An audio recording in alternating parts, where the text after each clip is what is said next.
Let's give a warm welcoming to the director of this breathtaking film, Denis Villeneuve. Un aplauso. And also the amazing cast, Josh Brolin, Zendaya,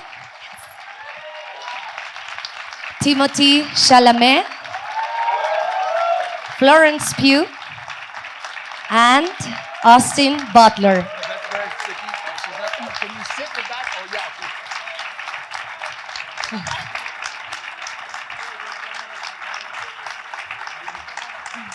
Thank you. Thank you, guys. Welcome to Mexico. Are you excited about starting the tour here in Mexico City? Yes. We are absolutely delighted and very happy. And yes, finally, we will be able to share Yes. the movie with the world. And for the first time, it will be in Mexico. And that's an honor and a privilege for us, isn't it? Un aplauso para nuestros invitados en lo que calentamos motores. Thank you guys for being here. It is an honor for me to be here talking to you. It is an amazing film. We got the chance to watch it earlier, so we are very excited to start talking to you. But I would love to start with the director, Denis. You're the master of storytelling, and it's amazing how you explore deep meanings about love, time, and humanity. But talking about Dune Part 2, how did you manage to outdid yourself? I mean, when we watched the first movie, we thought we were witnessing the epic cinematic event, but now you surprised us with this mind-blowing and breathtaking film.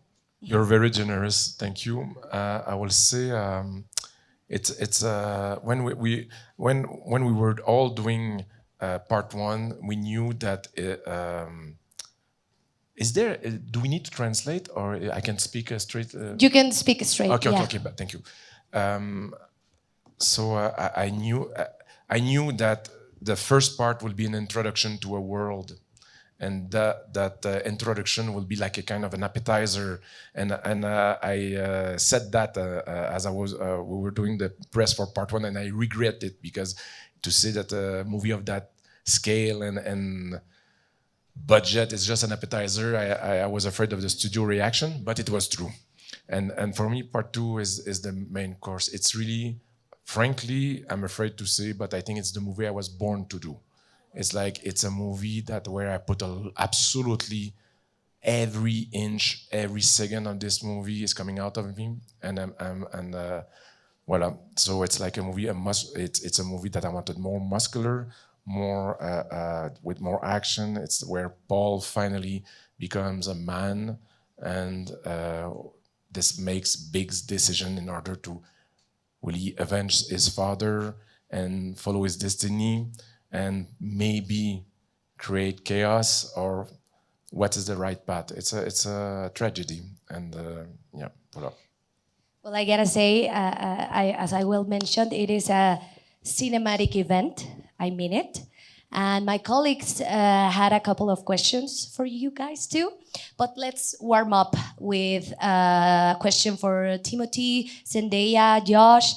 How does it feel back? Not Josh. Everybody can answer, but please. No. Everything are under control right now. Yeah. All right, now we can do it. Let's start with you. Yeah. Hi. We have to choose our battles. We love you, Josh. We love you. But guys, I how love does it you feel? too. Te queremos mucho. It's we love you in Spanish. So, hi, guys, how does it feel to be back in this amazing cinematic experience? I don't know who wants to answer first. Maybe Timothy? Well, for me, it's a dream come true. As Denise said, I feel like the first film was sort of laying the foundation for this film.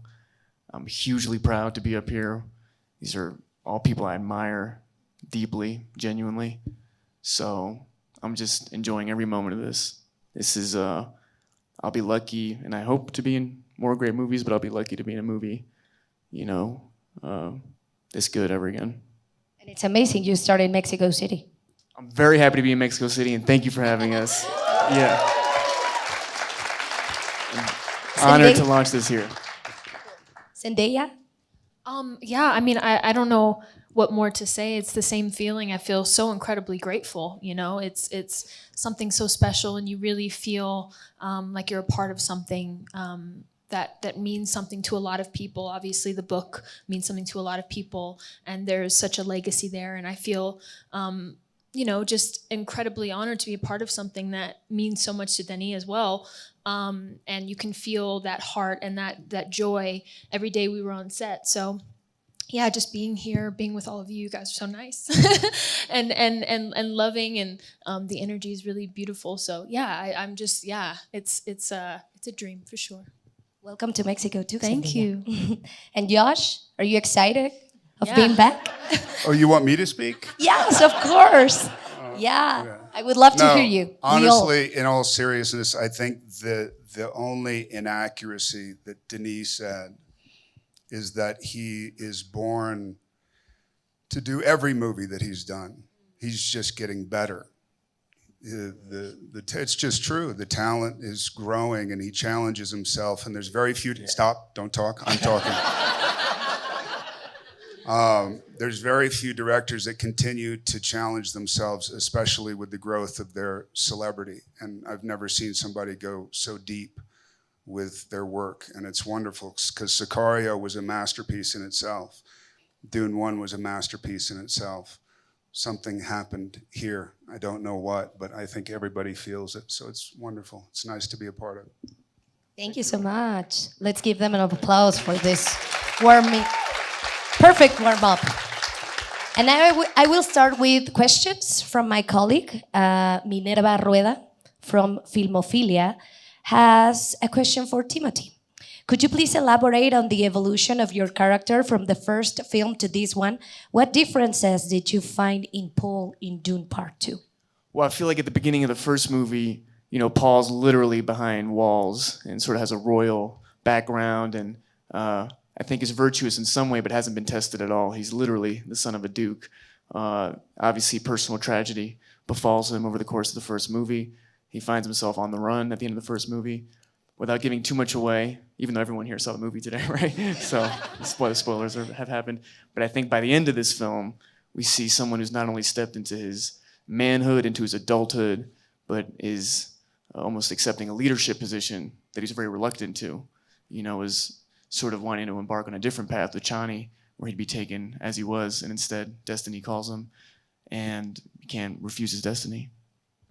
Amazing, thank you, Timothy. And Zendaya, sorry for my bad pronunciation. It's okay. I'm Mexican. She's used to it. I'm French Canadian. Well, Paola Ortiz from Estilo DF, we can finally know more about your character in this movie. What do you like the most about playing Chani? Oh, that's a big question. I would say, what do I like most about playing Chani? I think what I really appreciate that Denis brought forward with Chani in this iteration, I think, is really giving her strong convictions and a real strong sense of self.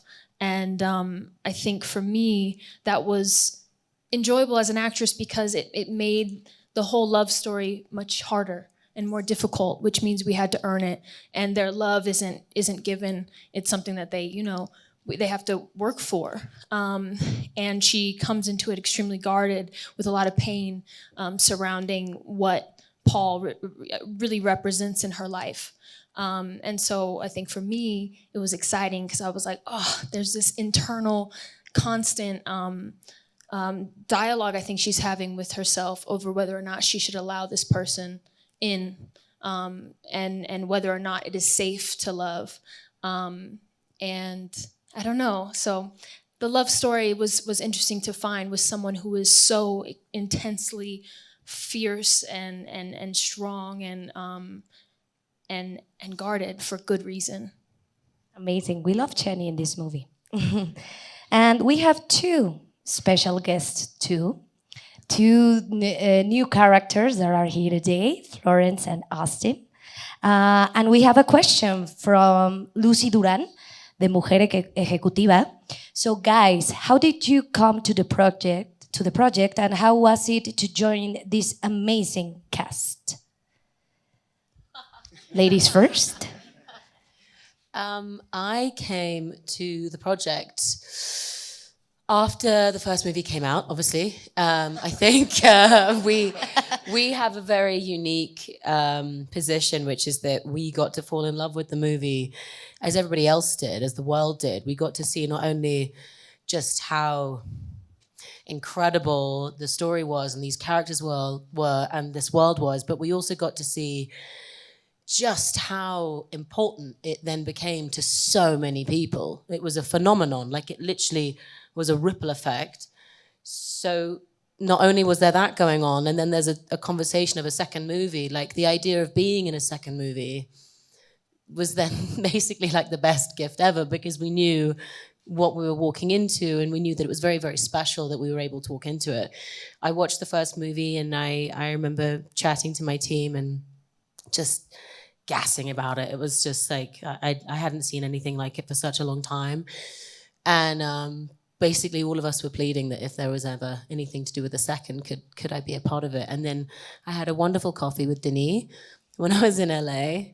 And then the rest kind of followed. And then I was able to go and be a part of this world, which is still crazy. Like, to be a part of this press tour, it doesn't really feel real. It feels like a gift. It feels like we've been given this unique opportunity to go to, like, I don't know, I've said it before in press, but like adult Disneyland. It's like, you know, not only did we get to go to set, but we're now like in it and talking about it. And it truly is such a special feeling being a part of something that will mean a lot for a very, very long time to a lot of people for a very, very long time. So yeah, I think I'm just like soaking all of this up and making sure I'm awake and I'm remembering it all, and it's really pretty fucking cool, actually. Yeah, it is. And Austin? Yeah, I feel the exact same way as what Florence was just saying, that the gift of being able to see the first film, and I've been a fan of every one of Denis' films beforehand, and then to see Dune and know the scale and the texture and the feeling of it and the intensity and the beauty. It was one of those things that I thought, if I ever got a chance to be in something like that, I would do anything to be a part of that. And then our wonderful casting director, Francine Maisler, connected us. And so Denis and I had coffee, and we just talked for hours. And coffee seems to be, that's the trick. A good way to get a job. I'm a cheap date. They buy your coffee. I'm all right. We get a part. Yes, we had a glorious coffee, and then we started going on the journey together. And this was such a fun character to get to dig into. Maybe the most fun I've ever had, because there's so much possibility, and so yeah, we had a blast. I feel endlessly grateful. And Austin, you clearly had an incredible transformation. So could you please elaborate about playing this antagonist? Yeah. Our first conversation, we started talking about, one thing I remember you saying to me was Denis' vision was to have Faye being physically imposing in some way. And so I knew that there was going to be a lot of training involved. And then that changes the way that you walk, and it changes the way that you feel in your body. And when you have more weight on you, you feel different, you feel more rooted to the ground. And so that was the start. And then it was figuring out how he fights. And so working with our wonderful stunt team and with our Kali instructor in Los Angeles to do knife training. And that became another one of the keys in. And then it was really just finding how my fear was to end up playing a caricature in some way, and so to find the childhood that leads to somebody becoming like Fade, the brutality that he grew up in, that violence being power, and having somebody like the Baron as your ultimate view of power, what that does, what you end up soaking in. And so then that changed, what I did vocally with it and that sort of thing. So you just find all those little keys in, and then we get on set and we just play. and it was so much fun. It was impressive, I gotta say. And Florence, what can you tell us about your character without spoilers? Tell us everything. Tell you everything. Well, I play Princess Irulan, who is the fantastic Christopher Walken's daughter. He plays the Emperor. I'm not actually his daughter, just in case. Yeah, I think something that I really, really loved about her is I don't think I've ever played a character as quiet as her before. I'm usually really grabbing hold of someone that is feisty and opinionated and loud and bullshit, and I think probably for the first time I'm playing someone that is unbelievably calculated, and you're not quite sure what's going on in her head at any given time. And I loved reading that in the script. I loved the way that it watched her watching. Like, you were never quite sure what she was clocking onto, what she was listening to, what she was taking note of, until the final scene when you realize that actually she's probably been aware for a long time. Yeah, she's an exciting role because I know that it ends on a ... And I think for any actor, having a character that only kind of breathes potential of what's to come next is the most thrilling thing, especially when you're in a cast like this. Zendaya and I have been talking for the last week about like how excited we are to see what happens, and how we'd love to be a fly on the wall to see what happens between them. So yeah, I think for me, I kind of had the perfect bit where I came in for a month and then I got out. So I got to absorb everything. I got to watch everyone that I love. I got to be around this cast that I've admired for such a long time. And then I don't know what happens next. So yeah, it was a real pleasure, and a real pleasure playing someone like Princess Irulan. Thank you, guys. It's amazing to have you here in Mexico City, but also in the movie. And Denis, Maca Reynolds from La Cosa Cine, Argentina, asked, this movie is bigger than the previous one when it comes to action sequences. How did you manage to accomplish this epic scale production? Man, the thing is that my team and I wanted the movie to come in the world as soon as possible, because it's not a sequel, it's really the second part of the story. And the beauty of that, it was the first time that I was going back to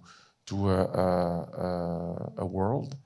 The beauty of it is that all the research and development, all the R&D, all the design, I mean, Patrice Vermette had already started, as we were doing part one, he had already started the development of the look of the movie. We were like, we had like we knew a lot, but this movie was definitely much more ambitious. There's much more action into it. Much more complexity, as Monsieur pointed out, and yeah, it was like a challenge of every day. It was by far the most complex movie I ever made technically. I was not alone, of course. I had the help of a fantastic team, but it was by far the most challenging. Yeah, thank you. Much more sand too, extras, details. And Josh, I have a really good questions. The question. Can I read the question first? Okay.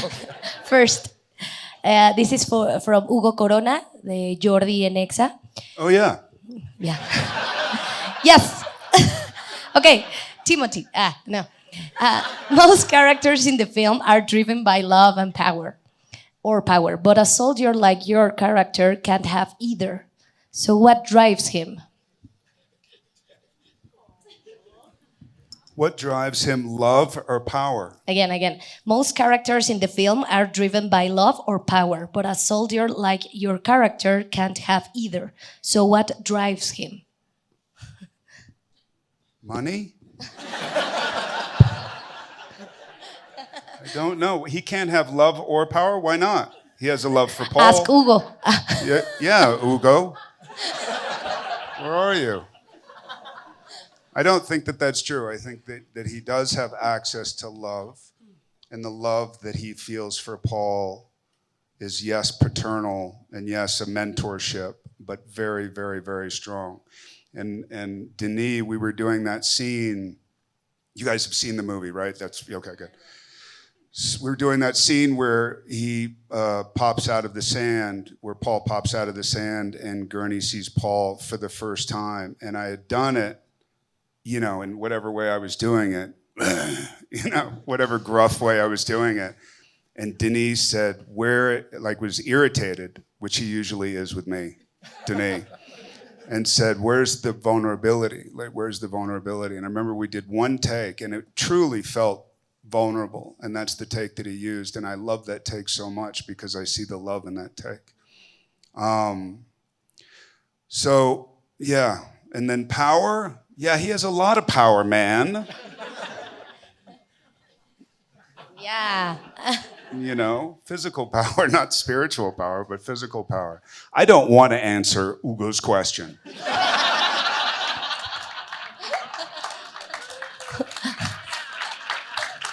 Te queremos, Hugo. No sé dónde estás, pero te queremos. Well, I have another one for you. I hope you like it because it's my question. So, okay, so Paul Atreides is the leader of the Fremen, but Denis Villeneuve was the leader on set. So how would you describe Denis as the leader of such a mind-blowing and breathtaking film? You like my question? I do very much. Yay! So, I mean, didn't I just... Do you want me to get out of the room? I do, actually. Can you turn your chair around like I did? Like I had to? There's very few... Oh, man. I'll start crying if I do this. Oh, stop, man. There's very few filmmakers that show up when you have a love of film like I have. When you grow up and film is your friend, film is your teacher, film is your mentor. And then a director comes by once in a while. My father mistakenly, as a horrible parent, took me at 11 years old to see Apocalypse Now, and it changed my life. He didn't know it was going to change my life. I think he was trying to destroy me at the time, but it changed my life. There's certain movies that you see, and then to actually be a part of that process with great directors and directors that can do intimacy along with scope is very, very, very rare. So there was nothing about this process of making Dune that didn't feel intimate, and that takes a very special person. That I think Denis is very, very much. He's totally socially inept. He will have no idea what to say to you during coffee. But man, can he direct a fucking film, huh? Thank you, Jeff. You're sweet. I love you, Jeff Brolin. Thank you, Josh. I'm happy you like my question. Now leave me alone. And Zendaya, we have another question from Andrés Hoyos del Tiempo, Colombia. In this movie, there is a clearer idea of Chani's conflict between her ideals and love, which is a very important element of this film. Can you tell us a little bit more about this contrast? Yeah, I think, again, I think not to repeat what I said earlier, but it does, I mean, it makes it harder, you know?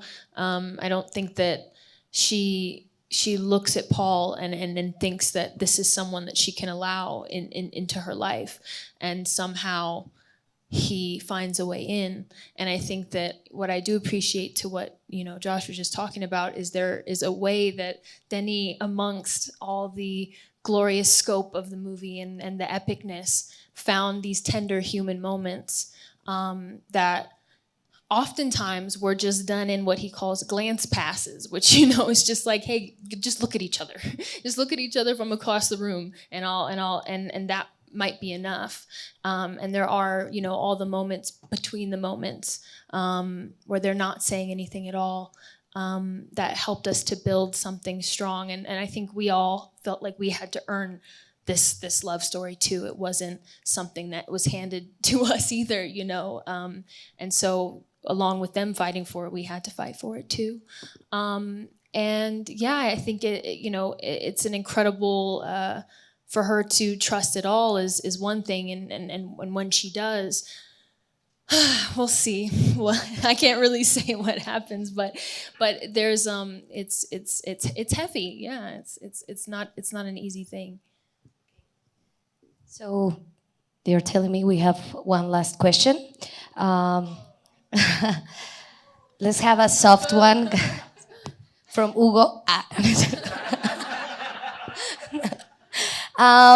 You all have a great energy together. Can you share with us a behind the scenes memory? Maybe a fun story from set? It was very sandy. Austin, you got a great one. Yeah, Austin, you have got a one, great guys. You go, Timothy. Fair enough. You're blushing, Fair enough. so I you got have it. one. I got it. I mean, it's just I can't tell the full story. I mean, there was the schedule had it so there were a few nights that Austin, Zendaya, Florence, and I were actually together in Budapest, but there was one night they were actually all together. So we all went out to a Japanese restaurant together. We all kind of got to know each other, and That's it. I can't tell. I can't tell the rest of the story, man. I just think it's gonna get lost. Darnell, do you want to tell the rest of the story? No. Okay. Anyway, I'm sorry. That's the worst story ever. I apologize. But, We love it. We love Okay. it. We had But- a nice dinner it was together. a nice dinner. Yeah. There was a good moment between Florence and Austin, but anyway, I'll let them tell it if they want. But. Come on, Austin. Florence has Yeah. a great story. No, I can't. I'll get chucked off the stage. Okay. Anyway, point is we just like each other, and that's all Yeah. you need to know. We Yeah, just we like don't each need other. We had a story. great time. We love working with each other, and we'll keep our stories to ourselves. Well, thank you guys so much for your time. I gotta say, we are very excited for the Mexican and Latinos audiences who are watching the film tomorrow in the fan event. You're gonna have a lot of fun too. So congratulations for the movie. And todos recuerden que se estrena el 29 de febrero. And you have to watch it on the biggest Who is Hugo? screen Is he here? ever. Is Hugo Hugo is here. Where is he? Hugo? Hugo is here. He's Never mind. virtual. He's on Zoom. Bye, Hugo. And remember to watch Dune Part 2 in the biggest screen you can, guys. So spread the word. I don't know if you want to say something, Denis, for the fans here in Mexico. Quickly, it's just that we made the second film just for the fans here. If ever they haven't seen the first movie, we did the second movie thinking about them. At the beginning of the movie, there's like a little, all the information we need to know. So we don't, it's better to have seen the first film, but if you have not seen it, you can still enjoy the part 2. That's what I will say. And I will say in the name of all of us, even Josh, that honestly, we are very proud to be here. Thank you for welcoming us. Thank you, guys. Do anyone else wants to add something? Maybe something the audience has to know about Dune Part 2? No? I don't know. I think this movie's meant to be seen on the big screen. I think Denis could say it better, but this is a movie that shakes the theater, and we could not be more grateful to be here where the first movie got a lot of love. So thank you. Thank you. Thank you, guys.